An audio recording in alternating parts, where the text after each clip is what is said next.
Voter তালিকা তৈরি করা, সেটা প্রকাশ করা, সেখানে কতজন আছে কতজন বাদ গেছে সেটা জানানোর দায়িত্ব নির্বাচন কমিশনের, সেটা জানানোর দায়িত্ব বিএলওদেরও নয়, বিচার বিভাগীয় আধিকারিকদেরও নয়। নির্বাচন কমিশন কেন সেই দায়িত্ব পালন করছে না, সেই প্রশ্নটা তুলতে হবে। আসলে এর পিছনে একটা মারাত্মক ষড়যন্ত্র লুকিয়ে আছে। বিচার বিভাগ তাকে সামনে রেখে নির্বাচন কমিশন হাত ধুয়ে ফেলতে চাইছে এবং আশঙ্কা হচ্ছে যে এই যে তালিকা 60 লক্ষ মানুষের তালিকা, সেই তালিকাটা একটা দীর্ঘসূত্রিতার মধ্যে তারা নিয়ে যাবে, যাতে পুরো 60 লক্ষ মানুষের ভাগ্যে কি হয়েছে সেটা আর জানা না যায়, ভোটটা পার করে দেবে তারা।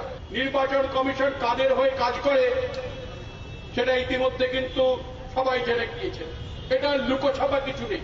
নির্বাচন কমিশনের একটা নোটিশ কেরালায় প্রকাশ্যে এসেছে, তাতে দেখা যাচ্ছে নির্বাচন কমিশনের নোটিশে বিজেপির ছাপ। নির্বাচন কমিশন বলছে এটা নাকি ক্লেরিক্যাল এরার। কি করে ক্লেরিক্যাল এরার হয়? যদি ক্লেরিক্যাল এরার হয় তাহলে কি এটা ধরে নেব আমরা যে নির্বাচন কমিশনের অফিসে বিজেপির স্ট্যাম্প মজুদ থাকে, নাকি বিজেপির অফিসে বসে নির্বাচন কমিশনের আধিকারিকরা কাজ করে?